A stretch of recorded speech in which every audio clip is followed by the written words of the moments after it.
Dans ce paragraphe, nous allons étudier les premières propriétés du déterminant qui vont nous permettre de le calculer sur n'importe quelle matrice. Donc, dans la proposition 37, on donne vraiment les propriétés de base. Donc, première, si une colonne de A est nulle, le déterminant est nul. Donc ça, on va voir que ça vient de la multilinéarité. Ensuite, si vous multipliez une matrice A par un scalaire lambda, eh bien vous pouvez sortir devant lambda puissance n, où n, c'est la taille de votre matrice, elle est carrée d'ordre n. Donc là, on voit que le déterminant n'est pas linéaire, puisqu'on n'a pas mis lambda devant, on a mis lambda puissance n. Donc ça, on va voir dans la démonstration que ça vient de la multilinéarité. En fait, vous pouvez mettre en facteur lambda pour chacune des colonnes, et comme il y a n colonnes, ça fait lambda puissance n. Et troisième propriété, c'est si A a deux colonnes égales, alors le déterminant est nul. Donc ça va venir simplement du fait que le déterminant est alterné. Donc je vous ai dit attention, ne pas vous tromper sur le deuxième point, donc il faut corriger le PDF, c'est celui-ci. Il ne faut pas oublier la puissance n. Donc voyons la démonstration. Donc pour le premier point, on prend une matrice carrée d'ordre n dont une colonne est nulle. Et donc on note C1 jusqu'à Cn, les matrices colonnes qui composent A. Et donc on suppose que c'est la jème colonne qui est nulle. Donc on remarque que la matrice colonne formée de 0 est égale au scalar 0 multiplié par elle-même. Et donc par linéarité à gauche par rapport à la jème variable, donc le déterminant de notre matrice A, où la jème colonne est nulle, eh bien c'est le déterminant de la même matrice, mais ici, vous avez remplacé la colonne nulle par 0 fois la colonne nulle, donc ça ne change rien. Et comme c'est linéaire par rapport à la jème variable, vous pouvez mettre le 0 en facteur devant. Et ici, 0 fois un scalaire, ça fait 0. Donc on a bien trouvé que le déterminant était nul. Deuxième propriété, cette fois lambda est un scalaire et A est une matrice carrée d'ordre n. Donc on note C1 jusqu'à Cn les matrices colonnes de A. Donc si on fait lambda fois A, les colonnes deviennent lambda C1 jusqu'à lambda Cn, par définition du point. Donc là on utilise la multilinéarité, donc le déterminant de lambda, c'est le déterminant de cette famille de matrices colonnes, et vous pouvez sortir lambda ici, parce que c'est linéaire par rapport à la première variable. Ensuite, il y a lambda C2, on peut sortir lambda parce que c'est linéaire par rapport à la seconde variable, etc. À la fin, lambda Cn, on peut sortir lambda puisque c'est linéaire par rapport à la dernière variable. Donc on se retrouve avec lambda fois lambda, etc. n fois. Donc ça fait lambda puissance n fois le déterminant de la famille de colonnes C1 jusqu'à Cn, c'est-à-dire lambda puissance n fois le déterminant de A. Donc là on voit bien que comme c'est multilinéaire, on ne sort pas qu'une fois lambda, on le sort une fois pour chaque colonne, et donc à la fin c'est lambda puissance n. Et le troisième point, donc si on a une matrice dont deux colonnes sont égales, par définition du fait d'être alterné, le déterminant est nul. Là il n'y a vraiment rien à démontrer. Donc ça c'est vraiment des règles de base. Alors, deuxième propriété importante, on va voir que le déterminant a un très bon comportement quand on effectue des opérations élémentaires sur les colonnes d'une matrice, c'est-à-dire qu'on va utiliser les opérations qu'on a définies pour l'algorithme de Gauss. Alors, première opération, si on échange deux colonnes de A, donc on obtient moins le déterminant de A. Donc attention quand même, il va y avoir un signe moins dès qu'on échange deux colonnes. Donc ça, on verra que ça vient du fait que le déterminant est antisymétrique. Si on multiplie une colonne par un scalaire lambda, vous obtenez lambda fois le déterminant de A. Donc ça, c'est la multilinéarité. Et troisième opération qu'on peut faire, donc ça on appelait ça, le deuxième point c'est une dilatation. Troisième point, une transvection, c'est-à-dire on prend lambda un scalaire et deux indices distincts i et j, et on remplace la colonne ci par ci plus lambda cj. Et bien cette opération ne modifie pas le déterminant. Donc voyons voir la démonstration. Donc le premier point, si on échange deux colonnes, on obtient moins déterminant de A, c'est tout ça. Tout simplement parce que l'application est antisymétrique. Le deuxième point, si on multiplie une colonne par lambda, on obtient lambda fois déterminant de A, c'est parce que c'est multilinéaire, donc c'est linéaire par rapport à la colonne que vous multipliez par lambda. Le troisième point pour les transvections, Donc on prend A, une matrice carrée d'ordre n, on note C1 jusqu'à Cn, c'est une matrice colonne, et donc on se donne lambda un scalaire et I et J, deux indices entre 1 et n distincts. Et donc on regarde le déterminant de la matrice formée des colonnes de A, sauf la ième colonne qu'on a remplacée par Ci plus lambda Cj. Alors, comme ici on a un plus et que le déterminant est linéaire par rapport à la ième variable, eh bien on peut couper en déterminant de C1 jusqu'à Cn plus lambda fois déterminant de C1. Et ici, donc, vous avez gardé Cj en ième position. Donc là. Et ensuite, Cj, c'est la jème colonne. Donc quelque part, il y a un autre Cj qui, cette fois, est la jème variable. Alors il est soit avant, soit après. Bon, là, j'ai fait le cas où il était après.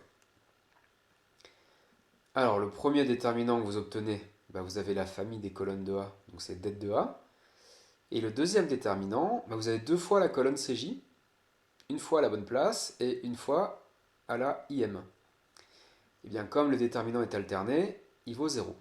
Et donc, vous trouvez déterminant de A. Donc, vous voyez que si vous partez de A et que vous faites cette opération, vous n'avez pas changé la valeur du déterminant. Alors, petite remarque, souvent quand on fait l'algorithme de Gauss, on mélange une dilatation et une transvection. C'est-à-dire que vous prenez deux scalaires lambda et mu, et vous remplacez Ci par mu Ci plus lambda Cj. C'est souvent très pratique, ça évite de faire apparaître des fractions, puisqu'on multiplie tout par mu. Alors là, malheureusement, ça change le déterminant, vous obtenez mu fois le déterminant de A. Donc on va expliquer ça. On refait le même calcul, mais vous mettez mu Ci plus lambda Cj. Alors ici, vous sortez mu par linéarité par rapport à la ième variable. Vous retrouvez avec Ci plus lambda sur mu Cj. Et ici, c'est une transvection, ça ne change pas le déterminant. Donc vous trouvez mu fois le déterminant de A. Et donc, si vous divisez tout par mu, vous trouvez que le déterminant de A, c'est 1 sur mu fois le déterminant de cette matrice, où vous remplacez Ci par mu Ci plus lambda Cj. Donc il faudra faire attention, quand on ne fait pas une transvection simple, mais une transvection composée avec une dilatation, il faudra penser à avoir devant 1 sur mu, pour que ce soit vraiment égal.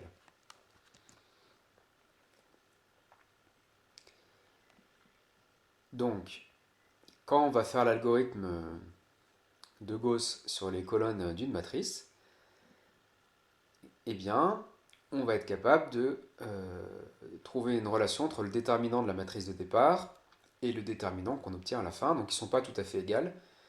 Il va y avoir des signes moins, et puis il va y avoir des constantes de dilatation, mais bon, on aura une formule. Alors, autre chose que nous donne cette proposition, en fait, on vient de calculer le déterminant des matrices d'opérations élémentaires sur les colonnes. Donc premier point, on a dit qu'on échange deux colonnes de A. Donc on a vu dans le chapitre de calcul matriciel que échanger deux colonnes de A, ça revient à multiplier A à droite par une matrice de permutation. C'est-à-dire on fait A fois TIJ et on obtient moins det de A. Donc en fait on a démontré que det de A fois TIJ, c'est moins det de A. Pareil, deuxième point, multiplier une colonne par lambda, c'est multiplier A à droite par une matrice de dilatation. Et ça fait lambda det de A. Et là, les transvections, bah, c'est multiplier A à droite par une matrice de transvection, et ça ne change pas le déterminant. Donc on vient de démontrer toutes ces formules qui ne sont pas évidentes. Et alors dans ces formules, A est n'importe quelle matrice carrée, donc en particulier on peut choisir la matrice identité. Et on sait que le déterminant de la matrice identité c'est 1. Donc on obtient ces trois formules. En fait on a calculé donc le déterminant des matrices d'opérations élémentaires de manière très astucieuse. Donc ça, il faut le garder pour la suite, on va l'utiliser dans les démonstrations. Alors ensuite, on va faire un petit exercice. Donc vous prenez une matrice A carré quelconque. Donc les colonnes, vous les notez C1 jusqu'à Cn. Et en fait, on va les changer de sens. Ça nous fait une nouvelle matrice B, où les colonnes sont dans l'ordre inverse. Et donc, question, il faut calculer le déterminant de B en fonction du déterminant de A. Donc on va voir que ce n'est pas forcément très simple, même si a priori ça a l'air d'être simple. Donc A est une matrice carrée d'ordre n, C1, Cn sont ses matrices colonnes, et donc B est la matrice carrée dont les colonnes sont Cn, C2, C1. Alors nous, ce qu'on sait faire, pour l'opération qu'on sait faire pour laquelle on a une formule, c'est l'échange de deux colonnes. Donc en échangeant successivement des paires de colonnes, il faut passer de C1, Cn à les colonnes dans l'ordre inverse. Donc il faut compter combien de paires de colonnes vous allez échanger. À chaque fois, ça va changer le signe. Donc il y a différentes façons de faire. La première méthode, c'est que vous échangez la première colonne et la dernière, la deuxième et l'avant-dernière, la troisième et l'avant-avant-dernière, etc. Et puis alors au milieu, si n est pair, vous échangez deux colonnes consécutives, et si n est impair, donc il y a une colonne qui est toute seule au milieu qui est déjà à la bonne place, et vous échangez les deux colonnes qui sont contiguës. Alors en raisonnant sur n pair, n impair, il faut se convaincre que la dernière opération, c'est C indice partie entière de n sur 2 que vous échangez, avec C partie entière de n plus 1 sur 2 plus 1. Donc pour se convaincre de cette formule, vous faites par exemple n égale 5, donc vous avez 5 colonnes, il faut échanger C1 et C5, C2 et C4, et il y a C3 au milieu qui ne bouge pas. Donc là, pour n égale 5, vous échangez bien C2 avec C4. Donc ça, c'était le cas où n était impair. Vous prenez un entier pair, par exemple 6. Donc si vous avez 6 colonnes, vous échangez C1 et C6, C2 et C5, C2, C3 et C4. Et c'est bon. Et donc là, pour n égale 6, vous échangez bien C3 et C4. Donc chacune de ces opérations vous a multiplié le déterminant par moins 1. Combien on a fait d'opérations? On a fait partie entière de n sur 2.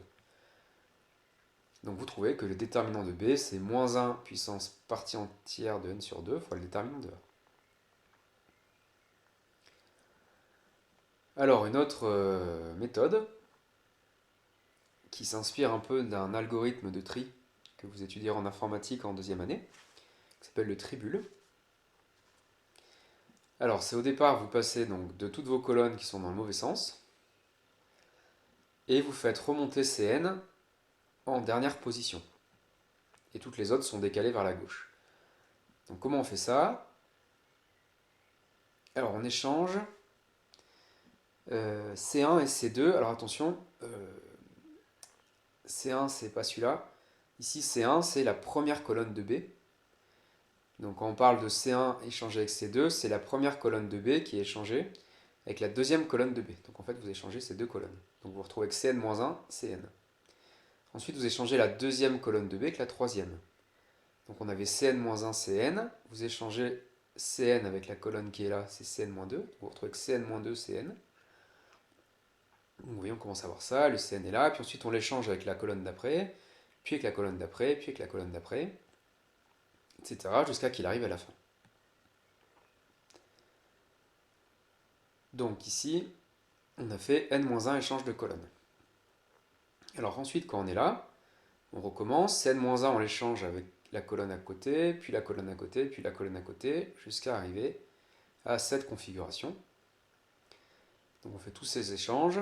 Alors à chaque fois, ça veut dire première colonne échangée avec la deuxième colonne échangée avec la troisième, et avant-avant-dernière colonne échangée avec l'avant-dernière. Donc on arrive là, Cn-1 à tout remonter. Puis etc. on continue. Donc au bout de n-2 étapes, on arrive là. Donc on a C2, C1, et ensuite elles sont dans l'ordre croissant. Donc là, il n'y a plus que C2 à faire remonter que d'une seule case. On échange C1 et C2. Alors attention, C1 c'est la première colonne, C2 c'est la deuxième. Et donc au total, le nombre d'échanges c'était n-1 à la première étape, puis n-2, puis n-3, etc. 2, puis 1. Donc on additionne. On reconnaît une somme arithmétique, ça fait n-1 sur 2. Comme le déterminant est antisymétrique, donc on trouve que le déterminant de B, c'est moins 1 puissance n-1 sur 2 fois d de A. Voilà, donc ça, on voit que c'est un exercice difficile. Bon, en fait, ça repose sur des choses qui ne sont pas au programme de PCSI, mais on a décomposé une permutation quelconque des colonnes en ce qu'on appelle les transpositions. C'est une permutation où vous échangez que deux éléments. Donc ça, on ne l'a pas étudié, mais il a fallu inventer comment vous passez des entiers de 1 à n dans l'ordre croissant aux entiers de n à 1 dans l'ordre décroissant, juste en les permutant 2 par 2. Donc là, on a donné deux méthodes possibles. Alors les deux méthodes n'ont pas donné la même puissance pour le moins 1. On peut se demander si c'est bien la même formule. Alors pour que moins 1 puissance a égale moins 1 puissance b, il faut que a et b aient la même parité, puisque ça vaut moins 1 puissance a, ça vaut 1 ou moins 1. Donc là on va vérifier que ça marche avec ces deux entiers, oui. Alors si n est pair, n on peut l'écrire 2k où k est un entier. Alors partie entière de n sur 2 ça fait k. Et n-1 sur 2 ça fait k fois 2k moins 1. Alors 2k moins 1 c'est toujours impair. Et donc quand on multiplie un nombre impair par un nombre impair, ça fait un nombre impair. Quand on multiplie un nombre impair par un nombre pair, ça fait un nombre pair. Donc en fait, quand vous faites k fois 2k moins 1, ça a la même parité que k. Et donc la même parité que partie entière de n sur 2. Et si n est impair, le raisonnement est un petit peu similaire. La partie entière de n sur 2, ça fait toujours k. Et cette fois, n-1 sur 2, ça fait k fois 2k plus 1. Donc c'est k fois un nombre impair. Donc c'est la même parité que k. Donc oui, c'est bon, les deux formules donnent bien la même chose. Voilà. Alors on arrive à une propriété vraiment fondamentale, c'est qu'on sait calculer le déterminant d'une matrice triangulaire, que ce soit supérieure ou inférieure. Alors si A est une matrice triangulaire, alors le déterminant de A, c'est le produit des coefficients de la diagonale. Donc ça c'est fondamental. En appliquant l'algorithme de Gauss sur une matrice A, vous savez la transformer en une matrice diagonale. Donc le déterminant n'est pas tout à fait conservé, mais on sait faire les calculs. Et une fois que vous êtes arrivé à une matrice triangulaire, vous savez calculer le déterminant. Donc là, on obtient un algorithme, qu'on peut même programmer en Python, qui permet de calculer le déterminant d'une matrice. Par contre, les calculs sont quand même assez lourds. Ça peut se faire avec une matrice 3-3, mais au-delà, ça devient quand même vraiment très long, donc c'est pas forcément la meilleure méthode. Mais c'est une méthode algorithmique, c'est-à-dire que si on fait des calculs rapidement, ça marche. Alors voyons voir la preuve. Donc on va faire la preuve dans le cas où la matrice est triangulaire supérieure. Bon, ça ne change pas, quand les triangulaires inférieurs, ce sont les mêmes arguments. Donc le déterminant de A, il est de cette forme, là il y a des zéros sous la diagonale. Donc on va appliquer l'algorithme de Gauss pour transformer cette matrice en la matrice identité. Alors première chose qu'on voit, c'est que la première colonne, pour chaque coefficient de la première colonne, je peux mettre A11 en facteur, puisqu'il n'y a que des zéros en dessous, et que n'importe quoi fois 0, ça fait 0. Donc je peux le réécrire comme ça. Comme c'est linéaire par rapport à la première colonne, je peux mettre A11 en facteur, et je me ramène à une colonne avec 1 et que des zéros. Donc là, je sais, avec l'algorithme de Gauss sur les colonnes, utiliser ce pivot pour avoir que des zéros sur toute la première ligne ici. Donc je fais des transvections comme ceci. Les transvections ne changent pas le déterminant. Et comme ici j'avais que des zéros, ça n'a pas changé le reste. Donc je suis ramené au déterminant de cette matrice. Alors après je recommence ici. Donc ici, ce qui est particulier, c'est que j'ai qu'un seul coefficient qui peut être non nul. Donc je vois que par linéarité par rapport à la seconde colonne, je vais sortir A de 2. Donc je suis ramené à la colonne 0, 1, puis que des zéros. Et là, avec l'algorithme de Gauss, par des transvections, je peux mettre que des zéros ici. Donc je vais me ramener une matrice avec que des zéros. Et le déterminant n'a pas changé. Et ensuite, je recommence. Là, donc je pourrais mettre A33 en facteur, puis mettre que des zéros. Et donc si on continue jusqu'à la fin, on a sorti comme ça devant le produit des coefficients de la diagonale. Et je me retrouve avec une matrice avec que des 1 sur la diagonale et des 0 ailleurs, c'est la matrice identité. Et par définition du déterminant, det de n, ça vaut 1. Donc j'ai bien trouvé que det de A, c'est le produit des coefficients de la diagonale. Donc on va utiliser cette méthode là pour calculer les déterminants de ces deux matrices, qui n'ont rien de spécial. Alors, première matrice, donc j'applique l'algorithme de Gauss. Alors, là je l'ai fait sur les lignes. Donc je me ramène une matrice triangulaire. Je n'ai fait que des transvections, donc je n'ai pas changé le déterminant. Et là, donc 1 en cube, ça fait 1. Alors sur la deuxième matrice, c'est pareil, je fais un algorithme de Gauss. Alors comme il y avait un 0 ici, j'ai mis cette colonne en première position. Donc j'ai échangé C1 et C2, donc ça met un signe moins. Donc après je fais mon algorithme de Gauss. Alors attention, là je n'ai pas fait une vraie transvection, parce que j'ai multiplié L3 par 2. Donc il faut penser à diviser le déterminant par 2 pour que ça reste égal. Et donc après je suis ramené une matrice triangulaire, et je trouve 32. Voilà. Et alors un exemple plus compliqué, c'est un déterminant de taille n. Donc on prend A un scalaire et n un entier naturel non nul. Et on veut calculer le déterminant de la matrice avec A sur la diagonale et 1 partout ailleurs. Je vous ai mis déterminant d'ordre n pour dire qu'il y a n lignes et n colonnes.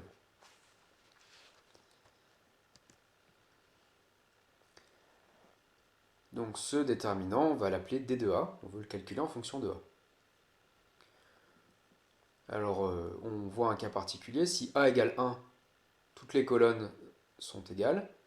Donc comme le déterminant est alterné, on doit trouver 0. On pourra utiliser ça pour vérifier nos calculs. Alors là, comme A est inconnu et que n est quelconque, il ne paraît pas raisonnable d'appliquer bêtement l'algorithme de Gauss. Les calculs vont être trop compliqués. Donc on va essayer d'utiliser des simplifications. Donc on va utiliser une astuce assez fréquente. Si on remarque que si on fait la somme des coefficients sur chaque ligne, on trouve toujours le même résultat. Donc on va utiliser cette propriété de notre matrice. Donc on remarque que sur chaque ligne, la somme des coefficients donne toujours le même résultat. Ici, ça fait A plus n moins 1. Donc du coup, quand on est dans cette situation, on va remplacer la première colonne par la somme des autres. Donc là, on fait plusieurs transvections. On fait C1 remplacé par C1 plus C2. Ensuite, C1 remplacé par C1 plus C3, etc. Donc on peut tout faire d'un coup. Comme on enchaîne des opérations qui conservent le déterminant ne change pas. Donc sur votre première colonne, vous avez tous les coefficients qui sont les mêmes. Ici, ça fait A, c'est pas moins n plus 1, c'est plus n moins 1. Et ensuite, donc par linéarité par rapport à la première colonne, vous mettez en facteur ce A plus n moins 1, donc vous vous retrouvez avec que des 1. Et là, il paraît assez raisonnable du coup de faire l'algorithme de Gauss en utilisant le 1 du haut comme pivot pour se ramener à la colonne 1 avec que des 0. Donc, concrètement, on fait cette opération sur le déterminant, donc ça ne change pas dA. Par linéarité, on peut mettre A plus n-1 en facteur. Et ici, donc, je fais l'algorithme de Gauss pour me ramener avec que des 0. En fait, comme il y a des 1 partout dans ma matrice, je suis ramené à ceci. Donc toutes ces opérations sont des transvections, je n'ai pas changé le déterminant. Donc ici, je me retrouve en fait avec une matrice triangulaire. Donc je sais que le déterminant, c'est le produit des coefficients de la diagonale. Ça fait A-1 puissance n-1. Voilà, et donc j'ai calculé ce déterminant. J'avais dit pour A égale 1, je dois trouver 0 parce que c'est alterné. Pour A égale 1, je trouve bien 0. Une autre façon de vérifier, c'est de se rappeler qu'on a une formule pour les déterminants d'ordre 2. Donc si je fais n égale 2, j'ai que cette matrice là. Son déterminant c'est a carré moins 1. Et ma formule que j'ai trouvée pour n égale 2, ça fait a plus 1 fois a moins 1, donc ça fait bien a carré moins 1. Donc ça paraît cohérent. Voilà, et donc on aura comme ça vu un premier exemple de calcul d'un déterminant un petit peu compliqué. Donc vous trouverez sur la page web un lien avec un petit programme Python pour que vous puissiez calculer des déterminants, par exemple de ces matrices avec Python. Bon, bien sûr, vous pouvez aussi le faire avec votre calculatrice.